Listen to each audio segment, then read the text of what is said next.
প্রিয় বন্ধুরা, আসসালামু আলাইকুম। আশা করি আপনারা সবাই ভালো আছেন। আজকের এই ভিডিওর জরিয়াতে আপনাদের সম্মুখে তুলে ধরব ফেরাউন এবং মুসা আলাইহিসসালামের সেই ঘটনা। তো ফেরাউন ও মুসা আলাইহিসসালামের সেই ঘটনার বিষয়টা যদি আপনারা সম্পূর্ণ জানতে চান তো ভিডিওটা কমপ্লিট দেখবেন। আর আশা করব যে এই ভিডিওটা দেখে আপনারা নিশ্চয়ই একটা ভিডিওটা শেয়ার করে দিবেন এবং কি অন্যদেরকেও দেখার সুযোগ করে দিবেন। তো চলেন বেশি কথা না বলে আজকের এই ভিডিওটা শুরু করি। প্রিয় বন্ধুরা, আপনারা দেখতে পাচ্ছেন যে ফেরাউন তার সঙ্গী বঙ্গী নিয়ে সাগরের মাঝখানে দিয়ে একটা রাস্তার সৃষ্টি হয়েছে, সে রাস্তা দিয়ে আসতেছে। তো কিন্তু এই রাস্তাটা কিভাবে হলো, এই বিষয়টা যদি আপনারা জানতে চান তো ভিডিওটা কমপ্লিট দেখতে হবে। যে সময় ফেরাউনের রাজত্ব চলতো ওই সময় মুসা আলাইহিসসালামের বনি ইসরাইল নামের এক কওমে জন্মগ্রহণ করেছিলেন। কিন্তু একটা সময় ফেরাউনে তার স্বপ্নে দেখে যে তাকে এমন একজন ব্যক্তি আসবে যে ব্যক্তি নাকি তাকে ধ্বংস করে দিবে, আর সেই ব্যক্তিটা জন্মগ্রহণ করবে বনি ইসরাইল নামের এক কওমে।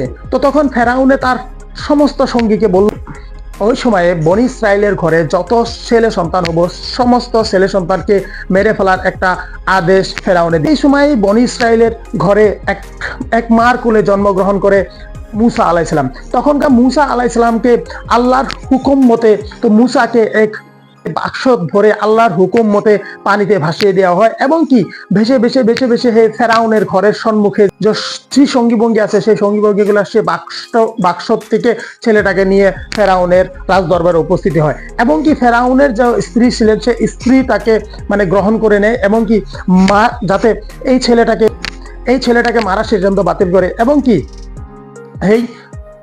সেই ছেলেটাকে ফেরাউনের স্ত্রী লালন পালন করে বড় করেন।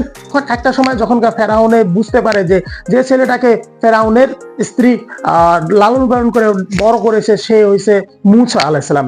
তখনকার মুসা আলাইহিসসালামকে মারার জন্য তার যে সঙ্গী বঙ্গী আছে সব সঙ্গী বঙ্গীকে লাগিয়ে দেয় এবং মুসা আলাইহিসসালাম তখনকার 8 বছরের নামে পালিয়ে এক পর্বতের এক মানুষের ঘরে যেয়ে থাকে। তো একটা সময় যখন মুসা আলাইহিসসালাম ফিরে আসেন, তার স্ত্রী ও অনেক সালামের মধ্যে আর ফেরাউনের মধ্যে একটি যুদ্ধ সৃষ্টি হয়। তখনকার সেই যুদ্ধ হয় আল্লাহর হুকুম মতে মুসা আলাইহিসসালাম তার সঙ্গী বঙ্গী নিয়ে চলে যাচ্ছিল। একটা সালামের সঙ্গী বঙ্গী অনেক ভয় পেয়েছিল যে সামনে সাগর তারা কিভাবে পারি হবো। তখনকার মুসা আলাইহিসসালামের হাতে থাকা সেই লাঠি দিয়ে সাগরের পানিতে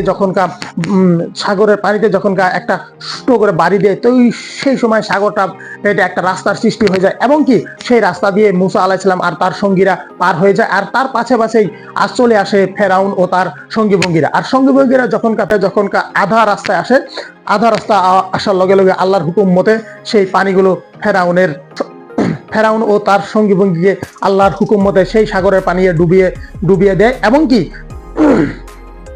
ডুবার সময় ফেরাউনে নিজেও ইসলাম ধর্ম গ্রহণ করেছিল এটা জানা যায়, কিন্তু তার কলেমা কবুল করা হয়েছিল না।